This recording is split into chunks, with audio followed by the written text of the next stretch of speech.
ওনারা গলায় মারছে, বুকে মারছে, পেটে মারছে।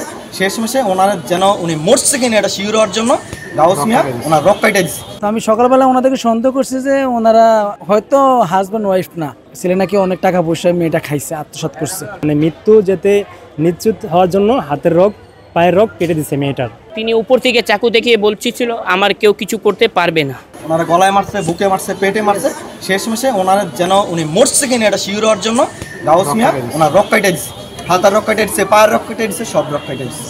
এরপরে গাউস ওই যখন আমার ভাবি আর ম্যাডাম বেরিয়েছে তখন তো বাইরে দিয়ে দরজা লাগাই দিছিল।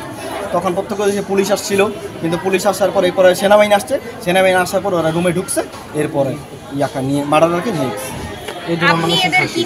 আমি হচ্ছে যে ফ্ল্যাটের মানে ভাড়াটিয়া, মেইন ভাড়াটিয়া, আমি তার ছোটো ভাই, আপন ছোটো ভাই। মানে যে ফ্ল্যাট নিচে ভাড়ায়, ওনার নাম হচ্ছে ইনজামুল হক হৃদয়, উনি ব্যাংকে সার্ভিস করে, আমি ওনার আপন ছোটো ভাই। আমরা দুই ওনার হাজব্যান্ড ছিল না, মানে আমার ভাই ছিল না, কিন্তু ওনার ওয়াইফ ছিল। 1:40-এ একজন লোক বাসায় ঢুকছে, ঠিক আছে?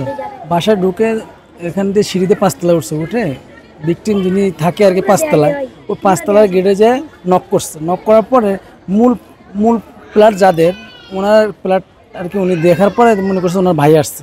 তারপরে উনি কী করছে, দেখছে যে লোকটাকে দেখা যাচ্ছে না পুরোপুরি, ওই যে ইয়েটা আছে না সুড়ঙ্গটা, ওই দিয়ে দেখছে যে বাইরে কে আছে। পরে ওই দেখতেছে ওনার বাইরের মতো সেম। তারপরে উনি কি দরজাটা খুলছে, খোলার পরে মনে করছেন যে ওনাকে ধাক্কা দিয়ে এই যে আসামি ঢুকছে ভিতরে। ঢুকার পরে ওই ডাইরেক্ট সাবলেটের রুমে গেছে, যে যাকে আর কি হত্যা করার উদ্দেশ্যে আসছে। ওনার রুমে ঢুকার পরে ওনার হাজব্যান্ডকে উনি উপরি আঘাত করছে। তারপরে ওনার স্ত্রী আসছে, ওনার স্ত্রীকেও আঘাত করছে।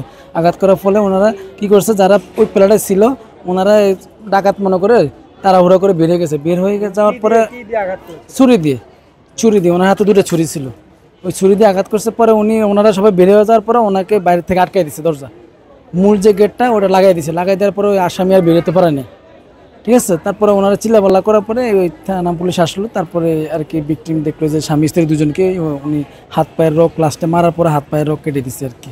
আসলে আমি এই মহিলাকে সকালে আমি যখন অফিস টাইমে যাচ্ছি তখনই ওনাদের স্বামী স্ত্রী দুজনকে একসাথে বেরোতে দেখছি। বাট আমি আগে কখনো ওই মহিলাকে দেখি নাই এবং ওনার স্বামীকে আগে দেখি নাই। আজকে সকালে ওনাদের দুজনের সামনাসামনি আমার দেখা। তো আমি সকালবেলা ওনাদেরকে সন্দেহ করছি যে ওনারা হয়তো হাজব্যান্ড ওয়াইফ না। তারপরে আমার মনে হচ্ছে আমি যেহেতু দেখি না, থাক বাদ দিয়ে চলে গেছি আমি অফিসে। তো এইরকম আর কি ঘটনা না। ওই ছেলেকেও দেখি না, ওনার হাজব্যান্ডকেও দেখি নাই আগে, আজকে সকালে দেখছি। আমি যখন অফিস টাইমে যাচ্ছি তখন দেখা হয়েছে। এখন যেটা শুনতে পারছি, ওই ছেলেটা নাকি উনি বাইরে ছিল, ওই মেয়েটার সাথে 7 বছর সম্পর্ক ছিল। ওই ছেলেটাকে নাকি অনেক টাকা পয়সা মেয়েটা খাইছে, আত্মসাৎ করছে। এই ক্ষোভে আর কি মেয়েটাকে ছেলে হত্যা করছে। দেশ জুড়ে তোলপাড় ওয়ালটন ফ্রিজ কিনে আপনিও হয়ে যেতে পারেন মিলেনিয়ার। তো মূলত আসলে এখানে কোনো ডাকাতি করতে আসে নাই, এটা হচ্ছে পরকীয়ার ঘটনা। মেয়েটা মানে দুজনের সাথে সম্পর্ক রাখতে চাইছিল। এখানে যেমন তার বিয়ে হয়, এটা যেমন সে হিডেন করছে। সে বলতে পারতো, বললো হয়তোবা আজকে এত বড় একটা 3টা লাইফ নষ্ট হইতো না, হয়তোবা 3টা জীবন এইভাবে নষ্ট হইতো না। এখানে আমি দোষারোপ করবো যে মেয়েটাকে, সে যদি এটা উইলিংলি বলার সাহস রাখতে পারতো, অথবা তার বাবা মার সাহায্য নিয়ে বলতে পারতো যে হ্যাঁ আমি যার থেকেই টাকা নিচ্ছি বা যেভাবে হোক সম্পর্ক আছে, এটা যদি সে ওপেন খোলামেলা বলতে পারতো, তাহলে আজকে হয়তো এই সমস্যার সম্মুখীন আমরাও হইতাম না। সবারই খারাপ লাগে, আসলে ঘটনা খুবই ন্যাক্কারজনক। গাউস নাকি পাপ্পু এবং দোলা এই দুইজনকে হত্যা করা হয়েছে। এই দুইজনকে, এই গাউস নামের ইনি বলে বিদেশে থাকতেন। তো আর ওই মানে যাকে মারা হয়েছে সেই 2 দিন হয়েছে এদিকে বেড়াইতে আসছে তার ওয়াইফের কাছে। তো আজকে হয়তো কোনো ফাঁক পেয়ে তাকে ঢুকে এমন দুর্ঘটনা ঘটিয়েছে। কিন্তু যেও ঘটিয়েছে এটা অন্যায় হয়েছে, কেন এদিকে অনেক আরও মানুষ থাকে। এখন যে এই 2টা ঘটনা ঘটেছে, এইসব ঘটনা থেকে মানুষ আতঙ্ক থাকবে, এই এলাকার মানুষেরা। তো আমরা চাই যে ঘটনাটি ঘটিয়েছে তার যেন ফাঁসি হয় এবং তার বিচার হয়, যেন নেক্সট টাইম এমন আর ঘটনা না হয়। এবং তিনি উপর থেকে চাকু দেখিয়ে বলছিল আমার কেউ কিছু করতে পারবে না। তিনি মানে ধমকি দিচ্ছিল, এই মানে হত্যাও করেছে আবার মানুষকে ধমকিও দিচ্ছে। সাহসটা কি তার আপনারাই জানেন। তো এটার বিচার হওয়া হোক, যেন নেক্সট টাইম আর কোনো এমন হত্যা না হয়।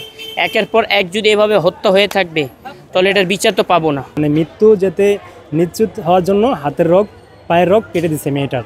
যে আমরা সবাই আতঙ্কের ভিতরে ছিলাম, এখনও আছি। তো এরকম ঘটনা জেনে আর কোথাও যাতে না হয় সেটাই আমরা চাচ্ছি।